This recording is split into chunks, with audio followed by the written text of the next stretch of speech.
எல்லாருக்கும் வணக்கம். மிஷ்கின் பேசுனதுக்கு அப்புறம் எனக்கு எங்க ஆரம்பிக்கிறதுனே தெரியல. மிஷ்கின்ல இருந்தே ஆரம்பிக்கிறேன். மிஷ்கின் இஸ் ரொம்ப ஒரு எமோஷனலான பர்சன். அவரு பிடிச்சிருந்தா அவ்வளவு கொண்டாடுவாரு. அண்ட் அவருடைய அவர் செலிப்ரேட் பண்றதுக்கு எந்த விதத்திலையும் குறைவில்லாத ஒரு படம் தான் Kottukkaali. Vinoth is a very special film maker. இந்த ஜெனரேஷனுடைய இன்னைக்கு இருக்கிற யங் ஜெனரேஷனுடைய தமிழ் சினிமாவின் அடையாளமாக இன்டர்நேஷனல் லெவல்ல இருக்கிற ஒரு film maker. There are other film makers also. ஆனா வினோத்துக்கு ஒரு அட்வான்டேஜ் என்னன்னா, வினோதோட பிரசன்ஸ் மெயின் ஸ்ட்ரீம்லயும் இருக்கு, மெயின் ஸ்ட்ரீம்லயும் தெரியுது. அதுக்கு காரணம் இந்த ப்ரொடக்ஷன் ஹவுஸ், சிவகார்த்திகேயனுடைய சப்போர்ட் அண்ட் சூரி மாதிரி ஒரு மெயின் ஸ்ட்ரீம் ஆக்டர். அவரு இன்னைக்கு கதை நாயகனா இருக்கிறாரு, அது இல்ல. அது இல்லாமலுமே கூட அவர் ஒரு main stream actor, popular actor. அவரு இந்த மாதிரியான ஒரு படத்துக்குள்ள இருக்கணும்னு விரும்பி வர்றது வினோதுக்கு ஒரு பலமாவும் அதே நேரத்துல சவாலாவும் இருந்திருக்கும் இந்த கதை பண்ணும்போது நான் நினைக்கிறேன். பிகாஸ் இந்த மாதிரியான வாழ்க்கைக்கு மிக நெருக்கமான ஒரு படத்தை பண்ணும்போது வணிக ரீதியான அல்லது வியாபாரத்துல இருக்கிற நடிகர்களோ தயாரிப்பாளர்களோ இருக்கும்போது அவங்களுக்கான சில தேவைகள் இருக்கும், அந்த டிமாண்ட்ஸ் இருக்கும். அதையும் மனசுல வச்சுக்கிட்டு தனக்கு நெருக்கமான ஒரு படத்தையும் பண்றது பெரிய சேலஞ்ச். வினோத் 2 படம் பண்ணியிருக்காரு. 2 படமுமே இன்டர்நேஷனலா பல ஃபிலிம் ஃபெஸ்டிவல்ஸ்ல போய் பேசப்படுற, ரொம்ப கொண்டாடப்படுற படங்களா இருந்திருக்கு. 2 படமுமே அப்படிதான்.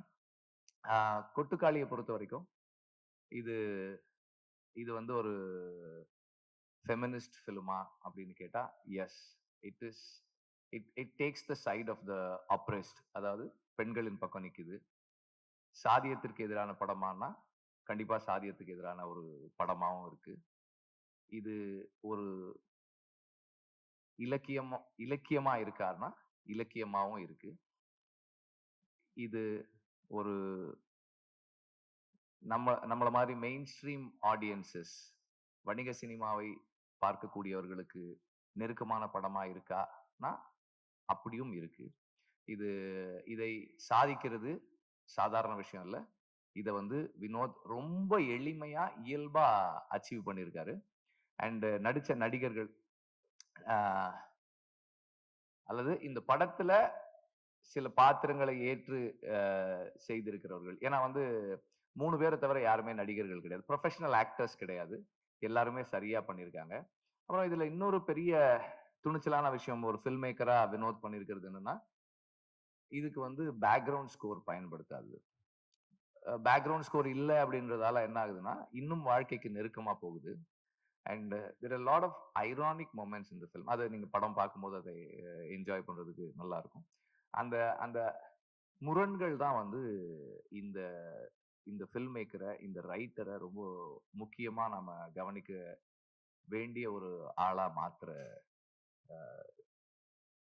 தன்மையை கொடுக்குது. சூரி, அனபென் அண்ட் மற்ற நடிகர்கள், பிரகதீஸ்வர் நடிச்சிருக்காரு. அப்புறம் நிறைய எல்லா நடிகர்களுமே அந்தந்த பாத்திரங்களாவே இருக்காங்க. யாருமே அதிகமா போகல, கம்மியா வரல. அண்டு படம் முடியும் போது எனக்கு அந்த அந்த நடிகர்கள் அந்த அந்த நடிகர்கள் இல்ல, அந்த இயக்குனர் இல்ல, அந்த கதாசிரியர் இல்ல, அந்த அந்த ஒளிப்பதிவாளர் இல்ல, அந்த யாருமே இல்ல. அந்த வாழ்க்கை, அந்த வாழ்வியல், அந்த பெண்ணுக்கு என்ன நடக்க போகுது அப்படின்ற அந்த சிந்தனை மட்டுமே நம்ம கிட்ட இருக்கு. அந்த அளவுக்கு ஒரு நேர்மையான, எளிமையான, சிறந்த படைப்பு கொட்டுக்காளி. நன்றி. எல்லாருக்கும் வணக்கம். இன்னைக்கு முக்கியமான சேனலுக்கு நீங்க கண்டென்ட் ஆயிட்டீங்க. ஆமா, ஒரு சில பேர் ஃபங்க்ஷனை பார்க்குறாங்களோ இல்லையோ, என்னோட ஃபேன்ஸ் எங்க இருந்து வர்றாங்க, எங்க வர்றாங்க, எத்தனை பேர் வர்றாங்க, இதைத்தான் நிறைய சேனல் நிறைய நோட் பண்றாங்க. முக்கியமான செய்தியெல்லாம் அன்னைக்கு வந்துகிட்டே இருக்கு, அதெல்லாம் வச்சு இதைத்தான் நோட் பண்றாங்க. தம்பிகள் அவங்க அப்படிதான் சொல்லிக்கிட்டு இருக்கின்றே இருங்கடா. தேங்க்யூ தேங்க்யூ தம்பிகளே, அன்பு தம்பிகளா. என்னோட ஃபேன்ஸ்ன்னு சொல்லிட்டு எனக்கு 4 பேர் இருக்கப்ப எங்கே இருந்து எல்லாருமே சென்னையில இருந்து வந்துட முடியாது. 4 ஊர்ல இருந்து வர முடியும். 4 ஊர்ல இருந்து வரவன் பாத யாத்திரை வர முடியாது. அவன் பஸ்லயோ பைக்லயோ கார்லயோ வரதான் முடியும். பஸ்ல இருந்துலாம் வர்றாங்களா சூரிக்கு ஃபேன்ஸ் அப்படின்றாங்க. பின்ன மதுரையில இருந்து வரேன், பஸ்ல வராம எதுல வருவேன்? அதனால உங்களுடைய சப்போர்ட் இருக்கிற வரைக்கும் என்னோட ரசிகர்கள் அதிகமாகிட்டே இருப்பாங்க நினைக்கிறேன். லவ் யூ தம்பிகளா, தேங்க்யூ. இப்படி ஒரு படத்துக்குள்ள நான் இருக்கிறேன். எவ்வளவோ மேடைகள், எவ்வளவோ படத்தில் நடிச்சிருக்க முடிஞ்ச அளவுக்கு அதுக்கான பாராட்டுகள் எல்லாமே நான் வாங்கியிருக்கேன், நான் நின்றிருக்கேன். ஆனா இந்த படத்துக்கான பாராட்டுகள், இந்த படத்துக்கான மரியாதைகள், இந்த படத்தை பத்தி இங்க தலை சிறந்த இயக்குநர்கள் பேசுறப்ப உண்மைக்கு அவ்வளவு பெருமையா இருக்கு, அவ்வளவு சந்தோஷமா இருக்குது. ஒவ்வொரு டைமும் இந்த படத்தை பத்தி பேசுறப்ப, இந்த சூரியன் சொல்றப்ப இது உண்மைக்கு நான் தானே அங்க உட்காந்துருக்கப்ப எனக்கே சிலுக்குது. இது எங்க இருந்து எவ்வளவு கத்துக்கிட்டுன்னு எனக்கு தெரியல, எவ்வளவு என்னை கூட்டிட்டு வந்தாங்கன்னு தெரியல. ஆனா ஒண்ணு மட்டும் தெரியுது, என் ஆத்தாப்பை செஞ்ச புண்ணியம், இவ்வளவு பெரிய இயக்குநர்கள், இவ்வளவு பெரிய ரசிகர்கள், தயாரிப்பாளர்கள் என்னை கையப்பிடிச்சு கூட்டாந்து இன்னைக்கு என் அன்பு தம்பி தாரிக்கு இந்த கொட்டிக்கால் வரைக்கும் என்னை கூட்டியாந்து விட்டுருக்காங்க. அதுக்கு நான் ரொம்ப ரொம்ப நன்றி கடமைப்பட்டிருக்கேன். இந்த படத்துக்குள்ள வர காரணமா இருந்த ராமண்ணே, அருண் விஸ்வா, உங்களுக்கு நான் பெரிய நன்றி சொல்லிக்கிறேன். கூழாங்கல் படத்துக்கு அளவு கடந்த ஒரு ரசிகனா நான் இருந்தேன். ஆனா அப்பேற்பட்ட இயக்குனர் படத்துக்குள்ள திருப்பி இன்னொரு நடிகனா கொண்டு வந்ததுக்கு அந்த இறைவனுக்கு நான் ரொம்ப ரொம்ப நன்றி சொல்லிக்கிறேன். இந்த படத்தை அத்தனை பேரும் தலை சிறந்த இயக்குநர்கள் எல்லாமே அந்த தியேட்டர்ல போட்டு காட்டுறப்ப அவ்வளவு பதட்டத்திலே இருந்து, எப்படி சமீபத்தில் அமெரிக்காவுக்கு போறப்ப அந்த விசாவுக்கு போறப்ப ஒரு வாரமா நான் தூங்கல. கொண்டுட்டாங்க என்னைய, விட்டுருங்க நான் அந்த நாட்டுக்கே போனடான்ட்டு. ஒருத்தன் போன் பண்ணிட்டேன், இங்க பாரு இந்த கேள்வி கேட்பாங்க, இதுக்கு மட்டும் ஆம்னு சொல்லணும், இதுக்கு இல்லைன்னு சொல்லணும், மற்ற எதுவும் கேட்கவே மாட்டாங்க. திருப்பி ஒன்னதுக்கு ஒருத்தர் பண்ண முடியாது, அதெல்லாம் இல்லை, இந்த கேள்வி கேட்பாங்க, இதுக்கு நீ எஸ்ன்னு சொல்லணும், இதுக்கு நீங்க நோன்னு சொல்லணும், வேற எதுவும் செய்யக்கூடாது அப்படின்னு சொன்னாங்க. ஃபங்க்ஷனுக்கு அப்புறம் கேட்டா ஆமான்ட்டு, வருமா சம்பளம் பேமெண்ட்டுக்கு கேட்டா இல்லைன்னு சொல்லணும். இப்படி நிறைய விஷயம் சொல்லிருக்கோம், மறந்துடுவேன். அவங்க சொல்லி கொடுத்த அரை மணி நேரத்துல இன்னொருத்தனை மாற்றி விட்டு போயிடுவேன். இவன் சொன்ன மறந்துடுவேன். இந்த 5 நாள் 4 நாள் ஆச்சு, 3 நாள் ஆச்சு, 2 நாள் ஆச்சு, 1 நாள் ஆச்சு. அன்னைக்கு நைட்டு ஃபுல்லா தூங்கல. காலையில எந்திரிச்சு காலை ஏறி உட்காந்து பழக்கத்தோட உச்சமாவே இருந்து அதே அந்த ஒரு வாரம் பேசின 10 பேர் இங்க இருந்து ஒரு அரை மணி நேரத்துக்குள்ள பேசுறாங்க, மாத்தி மாத்தி மாத்தி மாத்தி. தலைவா விட்டுருங்க தலைவா, டோட்டலா மறந்துருச்சு, நானா போய் நின்றுவின் தலைவா, என்னை தேவை கேட்கட்டும்னு சொல்லிட்டு. அங்க ஒரு கண்ணாடி இருக்கும், கூட்டி போவாங்க, 3 அடிக்கு தள்ளி நிக்கணும், அந்த பக்கம் ஃபர்னஸ் இருப்பாங்க, நீங்க எங்க போறீங்க, எதுக்காக போறீங்க, செட்னாவா எல்லாம் கேட்பாங்க. சொல்லி பதட்டத்தை உச்சமா போச்சு. அங்க போய் அப்படியே நின்று என்ன பேசணும்னு தெரியல. எனக்கு முன்னாடி ஒரு நல்ல பயங்கரமா பிரில்லியன்ட்டான ஒரு அம்மா போய் நின்றுச்சு. அவங்க கேட்கிற கேள்விக்கு அது பயங்கரமா ஒரு மாதிரி பதட்டமாயிருச்சு.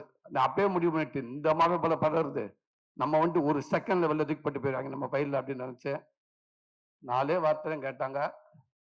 அவங்க சொன்ன மாதிரி கரெக்ட் ஆமான்ட்டு. ஆமா ஆமா, எஸ் எஸ் எஸ், ஃபங்க்ஷனுக்கா yes, payment no no no no, yes okay thank you அப்படின்ட்டாங்க. கடவுளே அப்படின்னு அந்த பதட்டம் மாதிரி எனக்கு இத்தனை இயக்குனர் அன்னைக்கு படம் பார்க்குறப்ப அவ்வளவு பதட்டமா இருந்துச்சு. இவங்கெல்லாம் படம் பார்த்துட்டு என்ன சொல்ல போறாங்களே அப்படின்னு நினைச்சு அத்தனை பேரும் அன்னைக்கு அவ்வளவு சொன்னாங்க. பி.சி. ராம் சார்ல இருந்து அவ்வளவு பேர் அவ்வளவு சொன்னாங்க. இன்னைக்கு தலை சிறந்த இயக்குநர்கள் சினிமாவை அன்னைக்கு சரி இன்னைக்கும் சரி எடுத்து பார்த்தா முக்கியமான இயக்குநர்கள் இருக்கிற அத்தனை பேரும் இங்க இருக்காங்க. அவங்க மிகப்பெரிய ஆசிரியர்கள், ரைட்டர்கள், நல்ல பார்வையாளர்கள், நல்ல படைப்பாளிகள். அவங்க படம் பார்த்துட்டு இந்த படத்தை இவளுக்கு சொல்றப்ப தெரியல, இதை விட எனக்கு வேற என்ன வேணும்னு தெரியல. கண்டிப்பா எனக்குன்ற தாண்டி இந்த மக்கள் நீங்க கொண்டு போய் கண்டிப்பா அவங்க சொல்ற எல்லாமே உண்மை. ஏன்டா ஒவ்வொரு ஆடியோ ஃபங்க்ஷனுக்கு வர்றப்ப அந்த படத்தை பார்த்துருக்க மாட்டாங்க. ஆனா ஓரளவுக்கு அந்த இயக்குனர் படைப்பை வச்சு சொல்லுவோம். ஆனா இந்த படத்தை இன்னைக்கு பேசினவங்க அத்தனை பேருமே இந்த படத்தை பார்த்துட்டாங்க. பார்த்துட்டு அவ்வளவு சொல்றாங்க. அதனால நான் இந்த படத்தை கொண்டு நல்ல விதமா சேர்த்து நம்புறேன். கண்டிப்பா இந்த படம் எல்லாத்துக்கும் பிடிக்கும். மிஸ்கின் சொன்ன மாதிரி இன்னைக்கு ஃபுல்லா ட்ரெண்டிங் அதான் நினைக்கிறேன். அண்ணன் அவ்வளவு விஷயங்களும் சொன்னாரு. அது சொன்னது அத்தனையுமே உண்மை. அவர் இதை விட இன்னும் அதிகமா அந்த படத்தை அன்னைக்கு பேசினாங்க. ரொம்ப ரொம்ப சந்தோஷனே தம்பி வினோத், ரொம்ப நன்றிங்க தம்பி. ஆமா, தேனி பக்கம் பொள்ளாச்சி மதுரை இப்படி போயிட்டு இருந்த என்ன கொண்டு போய் இப்படி நாடு கடந்து பூரா அப்படி பெர்லின் எங்கெங்கேயோ கூட்டு போனீங்க தம்பி, எல்லா நாட்டுக்கும் கூட்டு போயிட்டே இருக்கீங்க. இன்னும் நான் இல்லாம இந்த நாட ஃபுல்லா இந்த ஒரு படத்தை வச்சு நீங்க சுத்திருவீங்கன்னு நினைக்கிறேன். பெர்லின்ல போய் அவ்வளவு சந்தோஷமா இருக்கப்ப எங்க அம்மா ஃபோன் பண்ணாங்க. எங்கடா இருக்குன்னு கேட்டாங்க. அம்மா பெர்லின்ல இருக்குமாண்டு. அது யாரு அப்படின்னாங்க. இல்லம்மா பெர்லின் பெர்லின்மா நாடுமா அது வெளிநாட்டுல இருக்குமா, இங்க இருக்குமா, இந்த அவார்டுக்காக வந்திருக்குமா. சரி செருப்பு சரி பார்த்துருப்பு பார்த்துருப்பு பஸ் கிஸ் வரப்ப பார்த்து குறுக்க முறுக்க போகாத கவனமா இரு அப்படின்ட்டுச்சு. என்ன வேணுமான்னு கேட்டேன். கோடாலி தைலம் இருந்தா வாங்கிட்டு வாடா, முட்டி வலிக்குதுடா அம்மாவுக்குட்டுச்சு. அவ்வளவுதான். அந்த தாய்க்கு அதான் தெரியும், அதுக்கு வேற எதுவுமே தெரியாது. கேட்ட மாதிரி ஒரு தைலம் எங்கேயும் என்கிட்ட வாங்கிட்டு வாங்கடா, அந்த இல்லாட்ட டாய்ஸ் லைட் வாங்கிட்டு வாங்கடா, நைட்ல கரண்ட் போச்சுன்னா வீட்டுல அடிச்சு பார்க்க முடியல. இது ரெண்டு தான் கேட்கும். இன்னைக்கு அவ்வளவு பெருமை இருக்கு. தேங்க்யூ தம்பி. இப்படி ஒரு படத்தை கொடுத்த என் அன்பு தம்பி சிவகார்த்திகேயன், உங்க கூட வந்து தோத்தா தெரி கோடி இன்னும் பல படங்களும் உங்க கூட நடிச்சிருக்கேன். எனக்கு குழந்தைகள்ல இருந்து நிறைய ரசிகர்கள் இருக்காண்ட கண்டிப்பா நான் அடுத்து சொல்லுவேன். அதுல ஒரு 80% நான் உங்ககிட்ட இருந்து எடுத்திருக்கேன்னு சொல்லலாம். அதான் உண்மை. உங்களுக்கு வந்து அந்த ரசிகர்கள் தான் எனக்கு அவ்வளவு பேர் எனக்கு எனக்கு இருக்காங்க. என் அன்பு தம்பி, அதுவும் நீங்க எடுத்த படத்துக்குள்ள நானே கதை நாயனா இருக்கு நினைக்கப்ப ரொம்ப பெருமையா இருக்கு. தேங்க்யூ தம்பி. லவ் யூ தம்பி. மிஸ்கின் அண்ணன் சொன்ன மாதிரி இந்த மாதிரி நீங்க நினைச்சதே பெருமை தம்பி. தேங்க்யூ அனாதானா. ரொம்ப சந்தோஷம். உங்களுக்கும் தலை சிறந்த ஒரு ஒரு அற்புதமான நடிகை. ஏன்னா நீங்க நடிக்கிற பார்க்கவே முடியல. ஏன்னா அப்படியே இயல்பாவே இருக்கீங்க நீங்க ஃபுல்லா அதே தான். ஒரு டைலாக் கூட பேசாம நான் வினோத்திட்ட தான் கேட்டேன். நான் டைலாக் பேசணும் ஓகே, அப்பப்போ கூப்பிட்டு கேட்குறேன். அவங்களே உங்களை கூப்பிட்டு ஓயாம வெயிட்டே இருக்காங்கன்னு. இல்லைண்ணே இந்த இடத்துல இந்த மூடுக்கு நான் எப்படி இருக்கணும், இந்த இடத்துல நான் என்ன ரியாக்ட் பண்ணணும். அவர் அங்கிருந்து நடந்து வர்றப்ப என்னுடைய கவனம் நான் இங்க இருக்கணும்.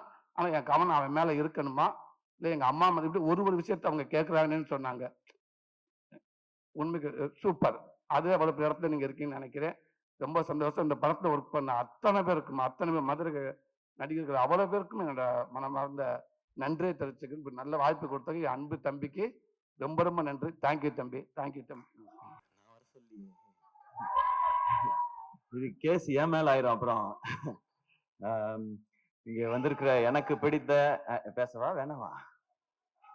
கிளம்பில எல்லாருமே கிளம்பிடலாம், டைம் ஆகுது. இங்க வந்து இந்த விழாவை சிறப்பான ஒரு விழாவை ஆக்குனது மட்டும் இல்லாம மனசுல இருந்து அவ்வளவையும் பாராட்டுகளா கொடுத்த எனக்கு பிடித்த இயக்குனர்கள் எல்லாருக்கும் வணக்கம், நன்றி. கொட்டுக்காளியோட டீம் எல்லாருக்கும் வணக்கம். இங்கே வந்திருக்கிற பத்திரிகையாளர்கள், தொலைக்காட்சி நண்பர்கள், இணையதள நண்பர்கள், போட்டோகிராஃபர்ஸ், கேமராமேன் எல்லாருக்கும் நன்றி, வணக்கம். இது முதல்ல நான் கூழாங்கல் படம் பார்த்தேன். எனக்கு அருண் விஸ்வா கூட்டு போய் நம்மளோட ஃப்ரெண்ட் ஒருத்தர் நீங்க இந்த படம் பாருங்க அப்படின்னு சொன்னாரு. நான் அந்த படம் பார்த்தேன். உண்மையிலே எனக்கு வந்து அதை புரிஞ்சுக்கிறதுக்கு ரொம்ப ரொம்ப சிரமமா இருந்தது. எனக்கு வந்து நான் ஏற்கனவே சொன்னதுதான், நான் நிறைய உலக சினிமாக்கள்லாம் பார்த்தது இல்ல. எனக்கு தெரிஞ்சதெல்லாம் தமிழ் சினிமால என்னென்ன படங்கள்லாம் வந்திருக்கோ அதெல்லாம் பார்த்திருக்கேன். இங்க இருக்கிறது மட்டும்தான். இதுல வித்தியாசமா வந்த படங்கள் எல்லாம் தான் எனக்கு ஓரளவுக்கு இருக்கிற புரிதல். அந்த படத்தை புரிஞ்சுக்கிறதுக்கு ரொம்ப சிரமமாச்சு. அப்புறம் பேசி பேசி தெரிஞ்சுக்கிட்டேன். அப்புறம் அவர் வந்து ஒரு அவார்டு வாங்கினாரு அப்படின்னு சொன்னாங்க, ராட்டர்டாம் ஃபெஸ்டிவல். நமக்கு அதிகமா வெளியே தெரிஞ்ச ஃபெஸ்டிவல்ஸ் வந்து கான் ஃபிலிம் ஃபெஸ்டிவல், ஆஸ்கர் மட்டும்தான் நமக்கு தெரியும். இது ராட்டர்டாம் ஃபிலிம் ஃபெஸ்டிவல்னு சொன்னாங்க. அதுல வந்து அவர் அவார்டு வாங்கியிருக்காரு அப்படின்னாங்க. ஓ அப்படியா, ஓகே அப்படின்னு சொன்னேன். நமக்கு தெரியல. அப்பதான் அருண் சொன்னாரு, இது வந்து ஃபர்ஸ்ட் ஃபிலிம், டெபியூ ஃபிலிம் பண்றவங்களுக்கு கொடுக்குற அவார்டு. உலகம் ஃபுல்லா இருந்து செலக்ட் பண்ணுவாங்க. இந்த அவார்டை ஏற்கனவே வாங்கினவர் வந்து கிறிஸ்டோபர் நோலன் அப்படின்னு சொன்னாரு. நான் அப்படியே பார்த்தேன் அவரை, வினோத்தை பார்த்துட்டு, எந்த ஊரு பிரதர் உங்களுக்கு அப்படின்னேன். அண்ணே இங்கதானே, மதுரை தானே அப்படின்னாரு. எனக்கு வந்து ஒரு மாதிரி அப்படியே கூஸ் பம்ஸ் ஆயிடுச்சு. மதுரையில இருந்து போய் ஒரு இன்டர்நேஷனல் ஃபிலிம் எடுத்து கிறிஸ்டோபர் நோலன் வாங்கின அவார்டை ஒருத்தன் நம்ம ஊர்ல வாங்கியிருக்கான், ஏன் இது வெளியே தெரியவே இல்லை அப்படின்னு நான் அருண்கிட்ட கேட்டேன். இல்ல தெரியலங்க, அந்த படம் எப்பதான் ரிலீஸ், அதை ரிலீஸ் பண்ணி இது ஒரு மொமெண்ட் ஆக்கலாமேன்னும் போது, அது என்ன காரணங்கள் எனக்கு தெரியல, அதுக்குள்ள நான் போக விரும்பல, அது கரெக்டா நடக்கலன்னும் போது, அப்ப நான் அருண்கிட்ட சொன்னேன், அவரோட அடுத்த படம் நான் ப்ரொடியூஸ் பண்றேன், அவர் என்ன கதை வச்சிருக்காருலாம் தெரியல, என்னவா இருந்தாலும் நான் பண்றேன், கதைக்காக நான் பண்றதுன்றதை தாண்டி இப்படி ஒருத்தனை செலிப்ரேட் பண்றதுக்காக நான் இந்த படம் பண்றேன்னு. இந்த படம் ஆரம்பிக்கப்பட்டதுக்கான ஒரே காரணம் வினோத் ராஜ் அப்படிங்கிற ஒருத்தரை செலிப்ரேட் பண்றதுக்காக மட்டும்தான்.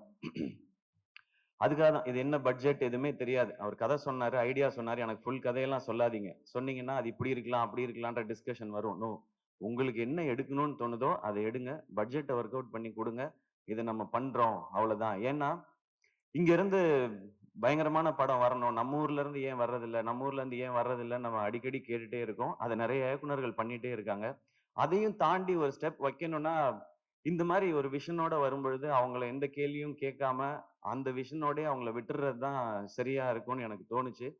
ஸோ இது வினோத் ராஜ செலிப்ரேட் பண்றதுக்காக நான் எடுத்த படம். இது இப்போ அந்த செலிப்ரேஷன் ஆரம்பிச்சிருச்சுன்னு நெனைக்கிறேன். இந்த படம் பார்த்து இங்க மிஷ்கின் சார் பேசினது, பாலாஜி சக்திவேல் சார் பேசினது, லிங்குசாமி சார் பேசினது, வெற்றி சார் பேசினது, இன்னும் நெறைய இயக்குனர்கள் பேசினது எல்லாம் பார்க்கும்பொழுது, ஓகே. நம்ம எல்லாரும் சேர்ந்து செலிப்ரேட் பண்ண ஆரம்பிச்சுட்டோம் அப்படிங்கிறது தான். எனக்கு அந்த சந்தோஷம் இருக்கு. வினோத் இது வந்து ஒரு ஸ்டார்ட் தான்.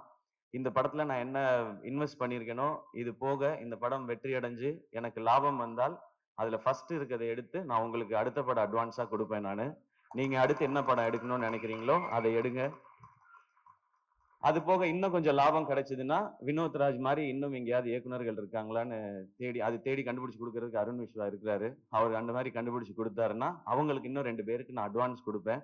ஆம், ஏன்னா சம்பாரிக்கணும் அப்படின்ற மாரி படம் எடுக்கணும். முக்கியம். சினிமால முக்கியமானது வந்து ஒரு பணம் போட்டா அதுலருந்து நம்ம சம்பாரிக்கணும். பட் நான் சம்பாரிக்கிறதுக்கு நீங்க வந்து எனக்கு நடிகன்ற அங்கீகாரம் குடுத்து, என்ன அதுலயுமே ஸ்டார் ஆக்கி, என் படத்துடைய வியாபாரத்தையும் நீங்க பெருசாக்கி வச்சிருக்கீங்க. நான் போய் சின்சியரா வேலை பார்த்தா நிச்சயமா காசு வரும்.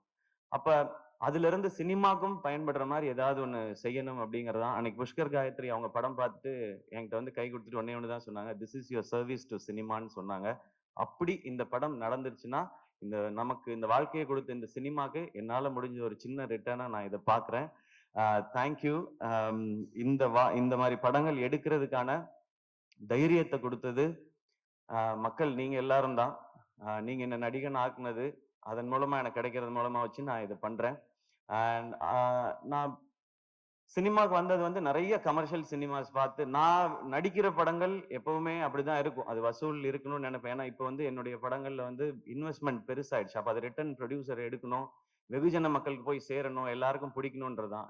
நான் நடிக்கிற படங்கள், அது கமர்ஷியலா சக்சஸ் ஆகும்போது நான் மனசுக்குள்ள நெனச்சுக்கிறது, இதுக்கு முன்னாடி நான் பார்த்த ஹீரோஸ், எனக்கு பிடிச்ச ஹீரோஸ், அவங்களுடைய படங்கள், அதெல்லாம் பார்த்து தான் நம்ம நடிக்க வந்தோம். அவங்களுக்கான ட்ரிபியூட். ஆனா இந்த கொட்டுக்காளி வந்து இந்த படம் எடுத்தது, இன்னைக்கு இருக்குது. நான் முக்கியமா காலேஜ் டைம்ல தான் நான் அதிகமான சினிமா பார்த்தேன். ஸ்கூல் டைம்ல அப்ப வீட்ல அவ்வளோ பெர்மிஷன் கிடைக்காது. அவங்க கூட்டிட்டு போற சினிமா மட்டும் தான்.